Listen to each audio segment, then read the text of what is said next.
Fuck, let's get this over with. We start with Kong's daily routine, and he apparently has a Kenny. Oh god, not a Kenny, no! Jokes aside, she's not too bad since she's deaf and uses sign language. Kong rips a tree out of the ground and chucks it, hitting a projection of the sky, revealing that this is an artificial environment. Okay, stop. How the fuck did they get Kong in here? This is the same Kong that was swatting helicopters out of the sky with little if any effort, so how the fuck could they get an even bigger and stronger Kong into this facility? Because remember, Kong was a juvenile in Skull Island. But this is a monster movie and logic doesn't need to exist in those. We are then introduced to female person who is observing Kong. The Blackman tells her that they need to move Kong because this environment won't be able to sustain him for much longer. That and Skull Island has been consumed by the storm that once surrounded it. So all those Titans that were heading to Skull Island just decided to give up, I guess. Female person then says, "The island is the one thing that's kept him isolated. If he leaves, Godzilla will come for him."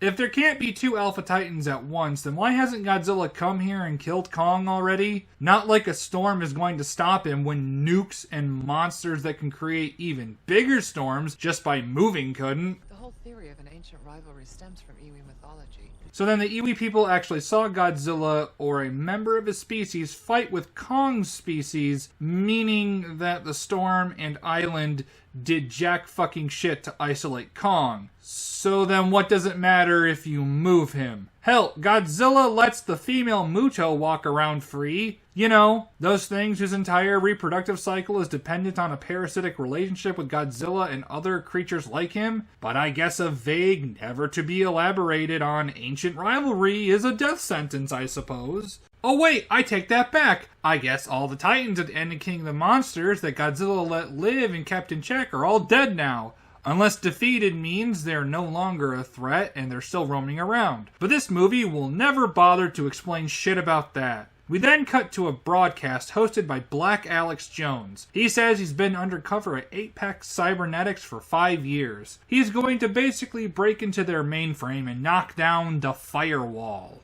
Black Alex Jones then manages to get this guy away from his computer by being a complete autist. The guy doesn't lock his computer or make Black Alex Jones leave his glass box and lock it, even though he brings up Black Alex Jones isn't supposed to be here. Holy fucking Christ, this is Ruby levels of characters acting retarded to push the plot forward. Black Alex Jones begins downloading information off the computer when Godzilla attacks. This is odd for this iteration of Godzilla since he's been a neutral force. And in isolation, this scene is neat. Once you realize why he's attacking later on, it makes it so ungodly retarded. Also, this plane crashes and makes this weak-ass explosion, and I can't help but laugh. I also want to point out how fucking autistic Godzilla is moving, flailing around like some goober instead of how he normally moves, even when he's fighting. Then Black Alex Jones somehow survives Godzilla's atomic breath blasting through the wall. No, you're fucking dead. Look how close he is to it. He's at least been dosed with enough radiation to kill him later on. Also, can you guess what this is?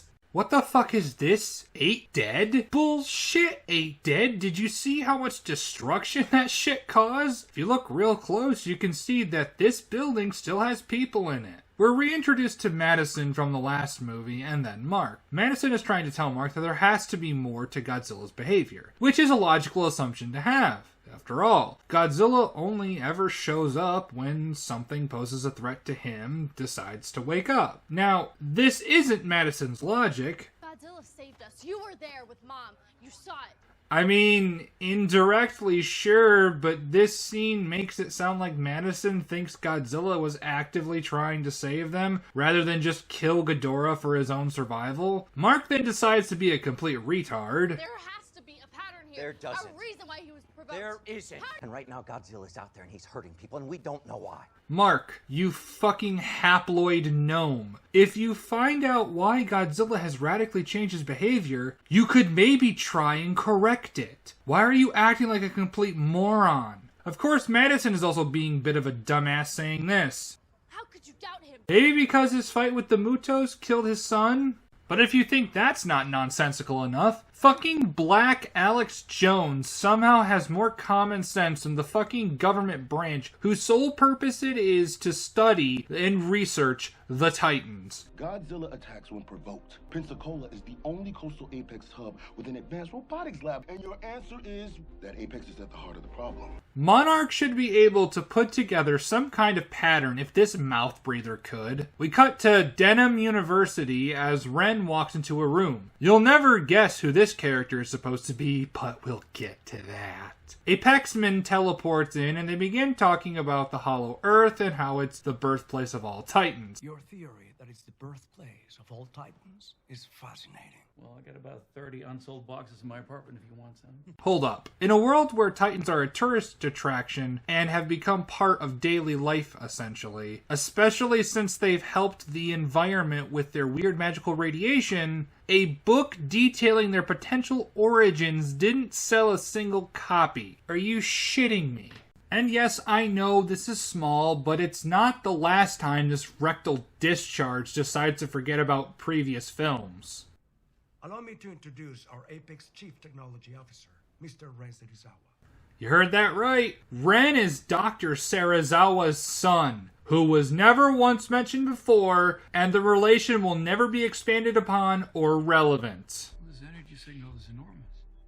And almost identical to readings from Godzilla.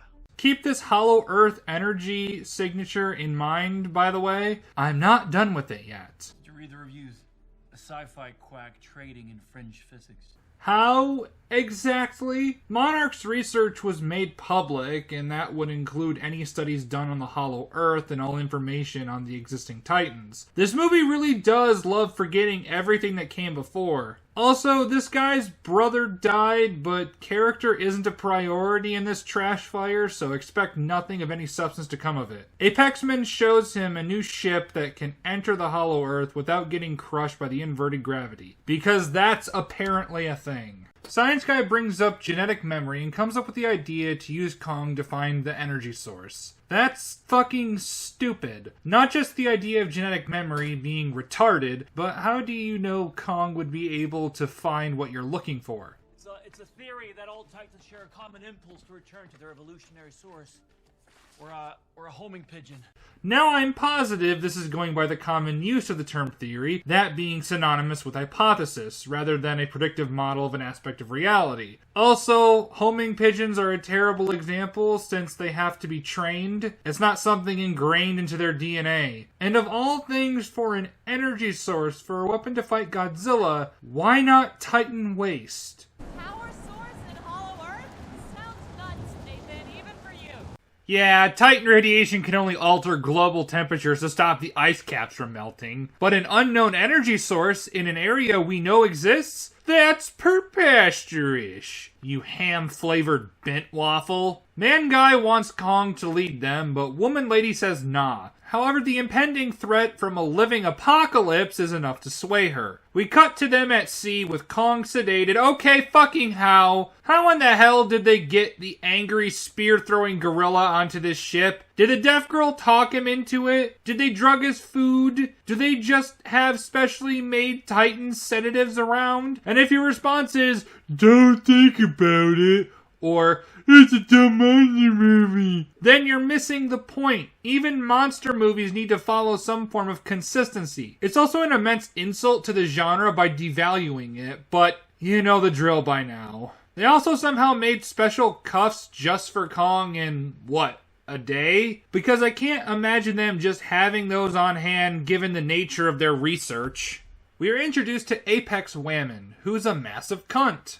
Who's the idiot who came up with this idea? Don't worry, I'm just here to babysit. I can't imagine what happens to her. The myths say that their ancestors fought each other in a great war. Wow, that sounds interesting. Too bad world building is the biggest of gays. It could even add some context to later events. Or maybe as to why Godzilla didn't just go to Skull Island himself in the eons he's been alive. Kong bows to no one.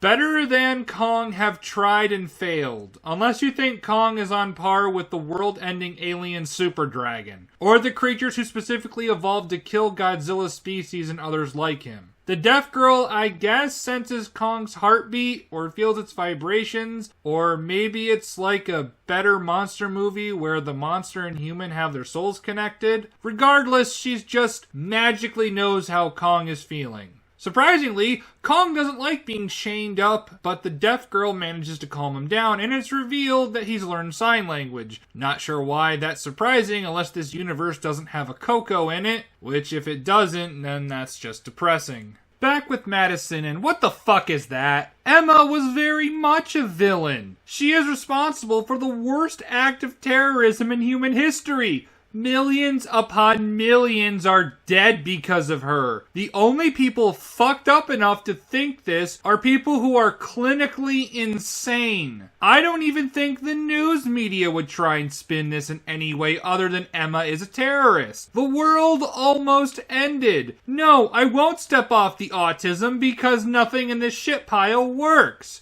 Another burning question I have is why the fuck is Madison believing Black Alex Jones? What reason does she have to take what normal people would call the raving nonsense of a conspiracy nutbag seriously? I bring this up because her unironically taking the shit this anus puncher says seriously allows for some major plot points later on. A Chungus in a van shows up and Madison is needlessly a cunt to him. My mission, my wheel. I just don't think it's a good idea looking for some secret weirdo off the internet. If Madison needs the Chungus' brother's van, then how did she get to the Monarch base? Not a weirdo, he's a covert investigator. Well, Madison is a fucking idiot now. How do you ruin someone who had so little character to begin with this badly and in such a short amount of time? She's a massive bitch to the Chungus and then somehow believes the raving verbal garbage of Black Alex Jones based on nothing. God, I hope you get stepped on. He drinks bleach. This movie makes me want to drink bleach. The Chungus bribes an Asian man and they get the address of Black Alex Jones. He doesn't answer until he hears that Madison is the daughter of the terrorist that almost ended the world. Why that matters, I don't know, but he decides to take them to a diner and tell them everything. Because shut up. They try and give Black Alex Jones something in a dead wife, but like with anything character related, it's glossed over without much development. But they do establish a flask that will be an important plot point. Yes, really. It will be important. Cut back to the ship as Deaf Girl tells female human woman about why she didn't tell her Monke could communicate. She says he was afraid, and I'm kind of pissed we never got to see any of this. It would add some meat to the shriveled, rotting corpse of a script. I know the thought may be a bit silly, but Kong is a gorilla, and gorillas can be surprisingly human. Giant gorilla with a tiny, tiny, tiny helpless kitten and being gentle. Plus, even a silly idea like this could be good if executed correctly. But because this is Godzilla vs. Kong, effort, dignity, and talent for the writing are cast aside for some truly terrible action. We also get a moment with Man-Dude Guy and his dead brother. And once again, we have a similar problem. The concept isn't fully realized, and the movie just doesn't care about character. Right when Femoid comes in, they talk about Kong and Deaf Girl communicating, and then human male dude suggests Deaf Girl give Kong directions when they get to Hollow Earth. Have him talk about his own issues, like how his book flopped, and that all of this isn't just to validate his own work, but to ensure that his brother didn't die in vain. The other Monsterverse films, regardless of their quality, still allowed the characters to breathe. Your mom's out there, Ford. To me, she'll always be there. Come home with me. Got a little boy who's desperate to see his grandpa. You're all right. I'm sorry. Go home to your family. Keep them safe. Whatever it takes. Hey, stay with me. Dad? Dad? It's getting weak, right? August 6, 1945. Hiroshima. It was my father's. All this for what? Royal Air Force? My father's. He threw it to me from the train as he rolled off to fight the Nazis. He was like John Wayne to me. Some kind of mythic hero. Dear Billy, I know I said I'd be home by your birthday, but I lied straight to your face. Dear Billy, your dad was one of the best to ever do it. It's not all math, Emma. Some things you can't control. And there are some things that you can't run from. There's some things beyond our understanding, Mark. We must accept them and learn from them. Sure, it wasn't great, or even good in some cases, but I can see an attempt being made even if it was shit. This is just dialogue pushing the shitty plot forward until we get to an action scene people can clap at. Speaking of, Godzilla is here. So, what I'm going to describe is a sequence of some truly horrible action scenes. And I know I'm going to get people telling me I'm thinking about it too much. To that I say, perhaps have some standards, because this is Batwoman levels of retardation. Now, it starts off fine with Godzilla plowing through his ship with no problems. It is, admittedly, a cool visual. Unfortunately, the rest of the sequence proceeds. Godzilla tips the ship over and just flops around being shot at before going for Kong. Unfortunately, he spent a bit too much time flopping around because Kong's restraints are then released. Even then, I don't know why that matters since Godzilla overpowered Ghidorah in the water. Wow, Kong's plot armor is really thick. Kong then hops onto another ship and, oh, fucking Palkia on a cracker. Godzilla climbs onto the ship too. Why doesn't he plow through it like the first one? Well, we need our trailer shot. Actually, why didn't he do it to the ship Kong was restrained on? Man, they made Godzilla a fucking idiot. How is it that the ship is still even in one piece? Why isn't it even tipping when Godzilla gets onto it since he's much heavier? Don't give me any "it's a monster movie" bullshit, because the thing clearly tipped when Kong landed on it like it should have. So clearly physics worked then, but not now. Godzilla starts charging his atomic breath, but for some reason I know not why, a few missiles stagger him and distract him. This is enough to give Kong an opening to push Godzilla off the ship. What is this unfiltered nonsense spilling onto my screen? Why are missiles of all things dazing him out of his atomic breath charge? Why didn't you do that in the first fucking place, you numpty? Jesus, they really made Godzilla a complete idiot, didn't they? Sure, he wasn't some genius, but there was always a sense of experience to him, using his raw strength in ways that a creature who's lived for millions of years would. He fought like how you would expect. But here? It's not even the same Godzilla. It cannot be this hard just to watch other movies and take notes on how Godzilla fought. Godzilla and Kong tussle a bit before Godzilla gets the upper hand finally. But instead of ripping Kong's head off like he did with Ghidorah, for some reason Godzilla just drags him deeper underwater. Because fuck you. The humans fire depth charges, and that somehow doesn't kill Kong, and breaks Godzilla's hold on Kong. This is some of the worst plot armor I've seen in a long time. No, we're playing dead. And we're making him think that he's won. That is fucking stupid, and you are stupid for saying that.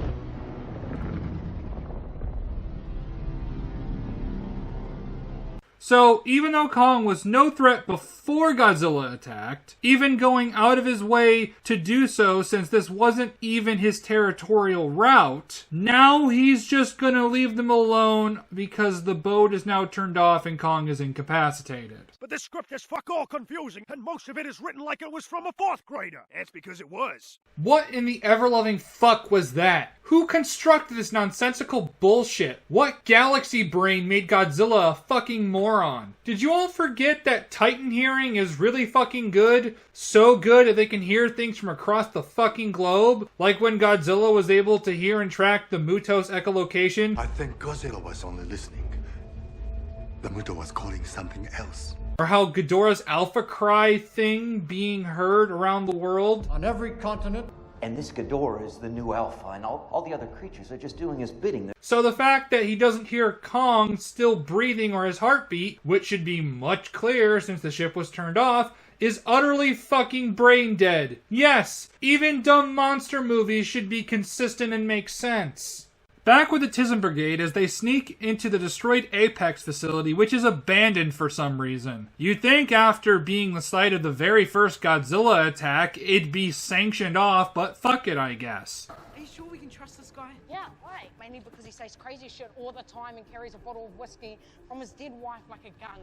The Chungus brings up a good point. Black Alex Jones is a fucking nutcase. I know I'm repeating myself, but why is Madison a fan of this guy? Ah, fuck it, who cares, as long as we get to watch the keys jingle. They break into the sub-lab and find the device from earlier missing. Then Madison finds a random elevator that takes them to an ultra super duper secret sub-facility. Apparently Apex never bothered to install a password system or something for that elevator. How fucking convenient. Madison sees someone coming, so they hop into one of the pod things, because the plot needs them to. I mean, there's a corner right here that you could hide behind. Oh wait, I've been thinking again. Just turn off your brain and don't think about it. God, I'm going to have so much fun eviscerating that asinine logic later. The pod they're in has skull crawler eggs. How exactly did they get them? Was it before Skull Island was engulfed by the storm? Do they breed them? I'm sure these questions I have will have a satisfying answer.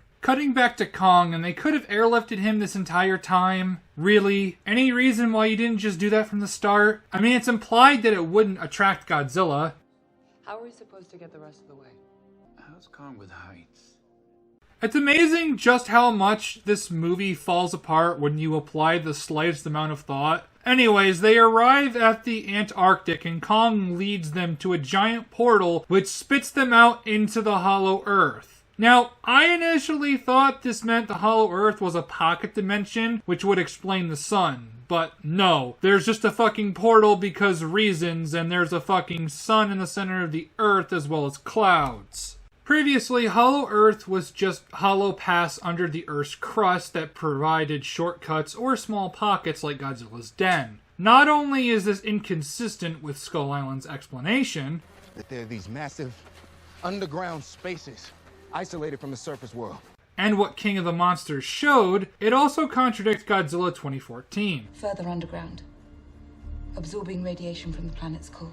This is confirmed in King of the Monsters when we go to Godzilla's den and see parts of the molten core of the Earth spilling out. Or that's what's implied if you paid attention to the previous films. But now Hollow Earth has no molten core, which is a pretty massive retcon. I guess Hollow Earth looks neat, but that means little if anything these days. The group gets attacked by snake things and Kong takes one out, but then needs help from the humans in order to beat the second one. It's just another shitty action scene, albeit a slightly less shitty one. Kong then reaches a bunch of rocks which have what I assume are gravitational properties and begins floating, because it looks cool. Which it does, and would really be a neat moment if the script wasn't held together with silly putty. Cutting back to the Tizen Brigade as they arrive at another Apex facility, only this time it houses their ultra-secret project. One of the lamest versions of Mechagodzilla ever, as it lasers through a skull crawler. It's rather impressive to fuck up the reveal of an iconic mech by having him just introduced out of the blue, because the people will clap at the big robot dinosaur. I know what that is! And yes, this is the thing they need the energy for. I mean, why not use Titan waste, which was established in the last movie to be a potential alternative energy source? Hell, why not try and get a hold of some of Godzilla's waste since you're after the same energy source that powers Godzilla? But continuity is just fan stuff. Also, Mechagodzilla is piloted through some neuro bullshit. And oh boy does it get even dumber later on. The important thing I want to know is, why a giant robot of all things? Aside from the obvious of making the audience clap like a bunch of seals, why not another oxygen destroyer? That thing that devastated the fishing industry of an entire country, as stated last film? My men, they don't ask for much. Can't fish here anymore. Surely that would have been one of the many important things reported on. After all, it's what led to Ghidorah escaping Godzilla and becoming the new Alpha. Surely Apex, with its resources and connections, could make something akin to the oxygen destroyer. But if for some reason they can't, then maybe introduce maser cannons into the universe. They can make laser beams, and very effective ones, as we'll see later on. Plus, you can easily make more than just one, and it wouldn't require some stupid Neuralink bullshit. So many more practical options to go with, but instead the company pours ass loads of money into a giant robot and other nonsensical technology. Just seems like a giant waste of money to put all your eggs into a basket that requires you to obtain an energy source from the center of the fucking Earth. Mechagodzilla then makes a noise that Godzilla hears from fuck knows where. So what happens next is probably one of the worst retcons I've seen in any Godzilla media. Kong arrives at a door. Already I have multiple questions. So Kong's species can build things like doors. I know that doesn't sound like a big deal, but really think about it. Something like a door acts as a sort of barrier from threats. It can keep things out while you're safe inside. With this in mind, you would think they'd build some kind of secure fortress on Skull Island when the Skullcrawlers were genociding them. The complete destruction of Skull Island's world building continues when we enter the interior. There's a clear understanding of not only architecture, but art as well. Basically, Kong's species was so intelligent they had a civilization akin to early humans, even managing to understand the symbolic meaning of sculptures. This intelligence allowed them to rival Godzilla's species, yet they got wiped out by the Skullcrawlers. They apparently didn't build any barriers or fortresses to at least keep them out to an extent. They didn't make specialized weapons or come up with tactics to fight them. All prior information implies they lived like giant gorillas with slightly more ingenuity with tool making, but nothing too complex. But now we're told they had an entire civilization that made statues and a fortress within a mountain. With all of this now being taken into account, how is it that this advanced race of Titans got obliterated by fucking Skullcrawlers? Especially when the original Kongs lived in a more hostile environment. They didn't pass any kind of prior knowledge to the newer generations when they arrived on Skull Island. Do you see what I mean? The Kongs of Skull Island somehow either forgot how to do any of the things that have been shown, or became stupider. Kong then finds an axe just randomly sticking out of a skull. How convenient. But he looks so cool with it. Stop thinking about it and just look at the big monkey. He has lizard axe.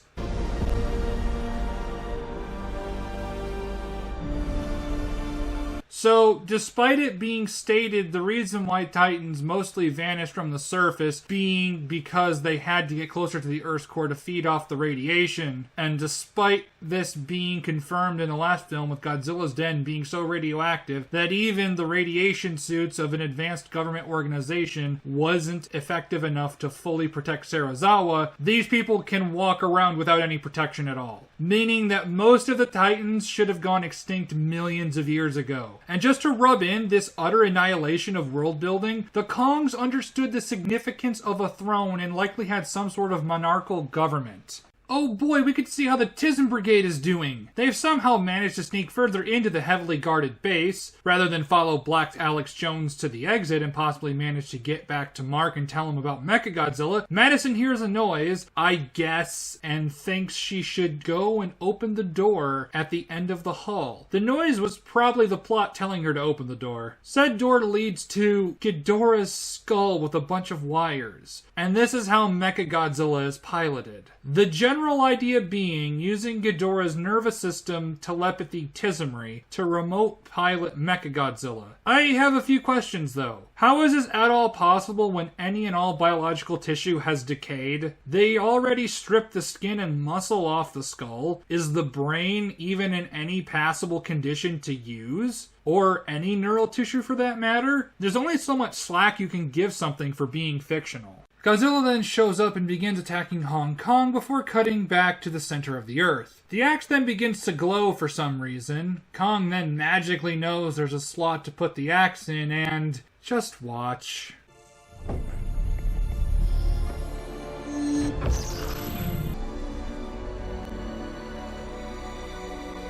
What the fuck is even happening? It's the axe. It's drawing radiation from the core like it's charging.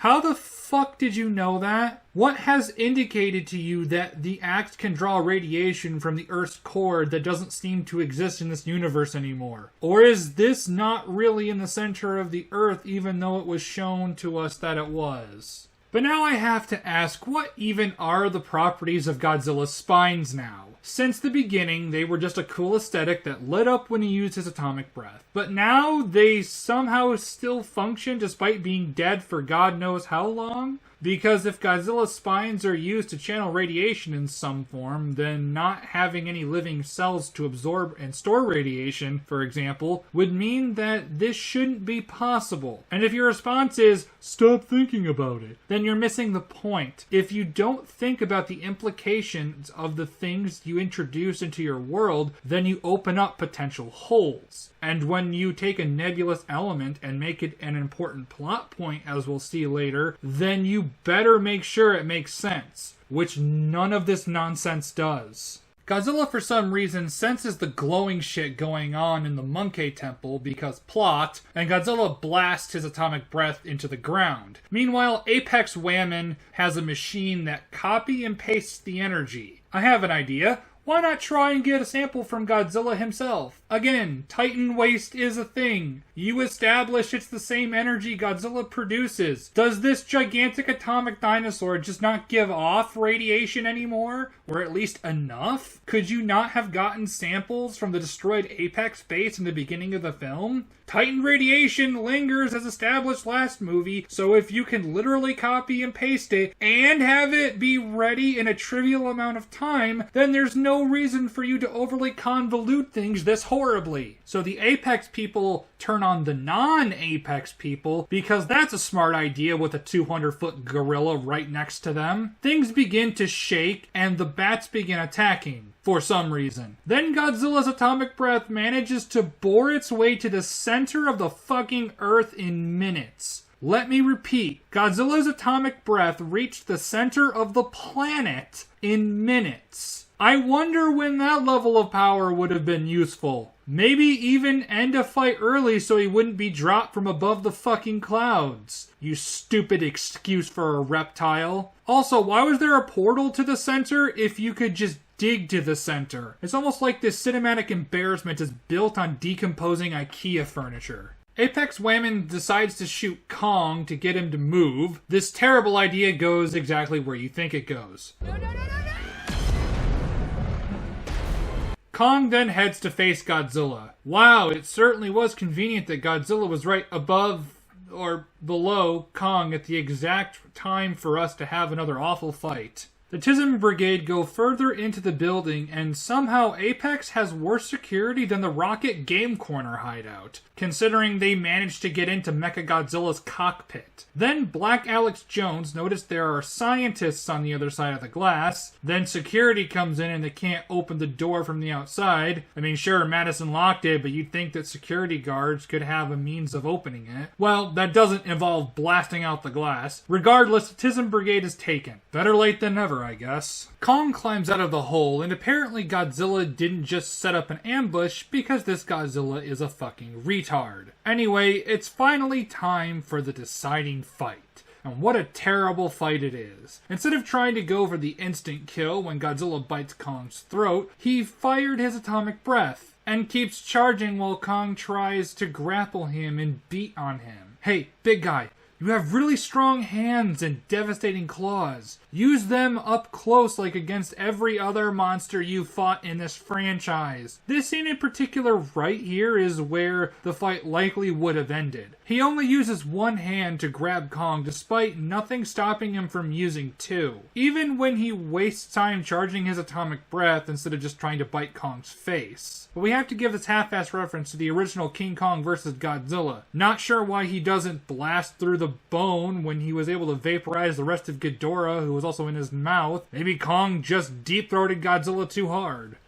Endless trash! Godzilla finally fires off his atomic breath, but Kong blocks it with the axe. By the way, I want you to remember this scene of Kong getting pushed back. It'll be important later. Godzilla shows why he doesn't need his atomic breath to beat Kong when he literally could have just grabbed Kong and ripped off his head here. But rather than do that, he just pushes him away. But we need more laser beams, so we have this long tracking shot of Kong dodging Godzilla's atomic breath. Okay, since when did this version of Godzilla become a beam spammer? Godzilla then hits Kong in the back, and gives an evil grin. Kong casually shrugs off the blast, because something that can even push back Ghidorah, a monster who physically moved a storm half the size of Brazil, makes total sense. Then what's left of the Hollow Earth team comes up, and it would have been hilarious if Kong bit down on the ship here and killed them. Or if they got vaporized by the atomic breath. Now it's time for the dumbest shot in the entire movie. The trailer shot that confused the fuck out of me and a lot of others. And now with context, it makes even less sense. First off, Godzilla doesn't move his head down a few feet and take Kong's head off. Second, remember when I said keep this scene in mind? Apparently the atomic breath lost any and all kinetic energy or Kong would have been blown out of the air. Remember,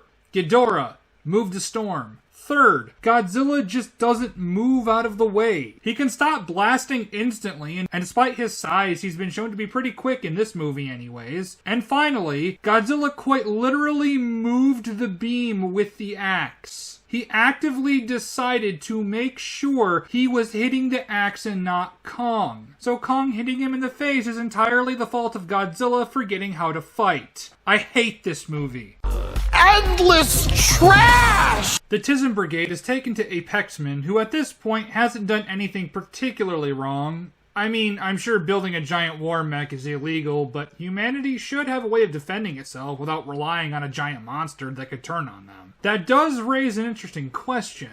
Should we create a means to defend ourselves and take back our own fate? To not rely on a giant monster that could very well turn on us? But rather than have that conversation, we take the Tokyo SOS approach and say, giant robot bad. Godzilla gets up, and admittedly, this part of the fight isn't that bad. Kong uses a distraction to get the jump on Godzilla, but Godzilla's superior strength and size overwhelm Kong. But it still has its issues. Throughout the fight, Godzilla has tried to kill Kong without hesitation. Now that Kong is immobilized, Godzilla is trying to get him to submit? He's never done this with any of the other monsters he's fought. Sure, you had all those titans that bowed to him last movie, but they never tried fighting him. However, now he's giving Kong the opportunity? Man, Kong has some chunky plot armor. Apexman is about to send Mechagodzilla out into battle, but something goes wrong. Ren disconnects from Mechagodzilla and it starts moving on its own.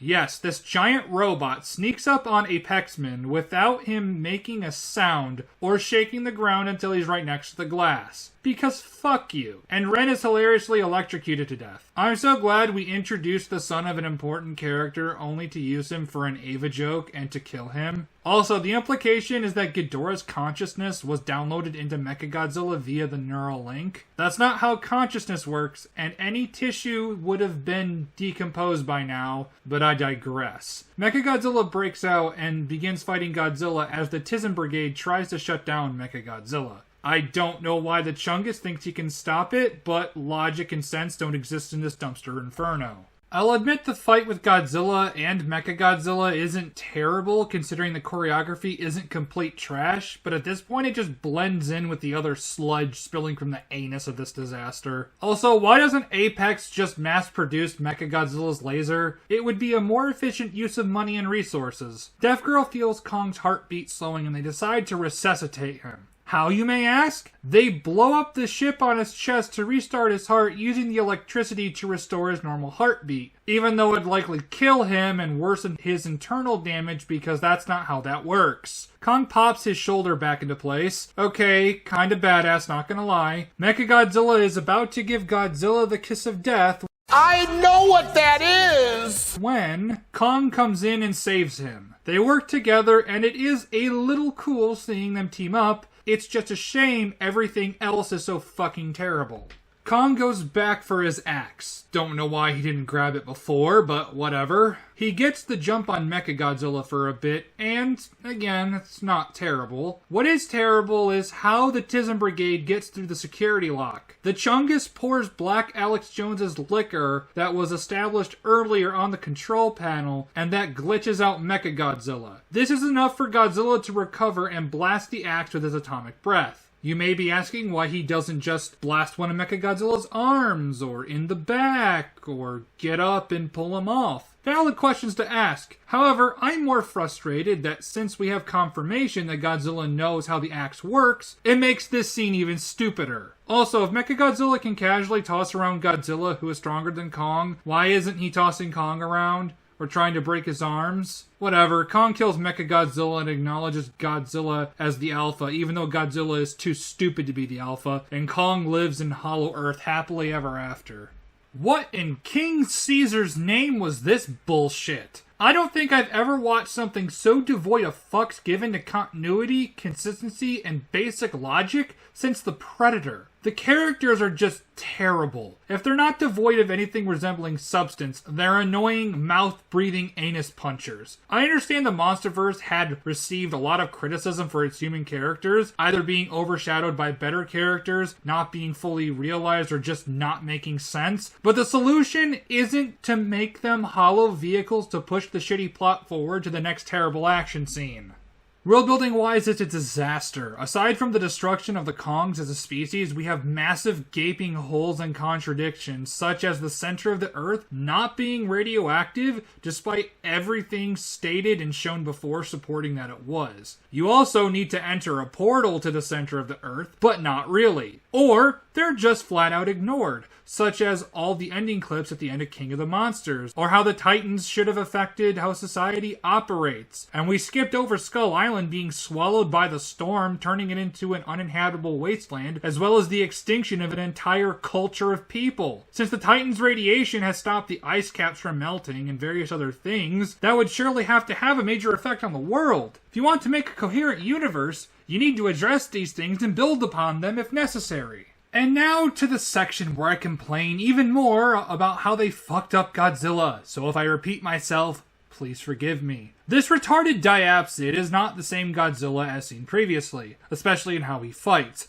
Godzilla always used his raw power intelligently, aiming for weak points, going straight for the kill, only resorting to his atomic breath when the situation required. There was always a level of experience. Here, he decides to beam spam because if he didn't, the movie would end. And before I get the inevitable brain-dead comment of, "It's just a monster movie, don't think about it, it's not supposed to make sense," can we just let this fucking nonsense die? Because even monster movies follow basic principles of logic and consistency. Their action has logic in it as well. Their monsters are consistent in how they act and fight. Hell, Kong versus the Skull Devil is legit the best fight in this universe. The action has a fantastic mixture of speed and power. Both monsters fight and act in logical ways. It is more than possible to have your big monsters fight while making sense. Demand better. Just because it doesn't have a bunch of woke bullshit polluting the narrative doesn't mean it shouldn't get a pass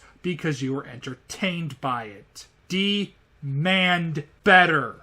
This is hands down the worst Godzilla movie I've ever seen. It completely destroys previous aspects of the world, makes no fucking sense, has some of the worst monster fights I've seen in a long time, and just pisses me off. I am so sick of seeing this kind of sludge spilling out of Hollywood's collective anus, and the people who lap it up, even if they acknowledge how shit it is. It's the kind of movie where I wish I could prove people's subjective enjoyment wrong, as asshole-ish as that sounds. But it does make me appreciate the original King Kong vs. Godzilla more, despite its tisms, or whatever that's worth. Anyways, I'd like to thank you all for sitting through this autism-fueled rant of mine. If you want to help out or follow me, the relevant links will be in the description. See you next time, folks.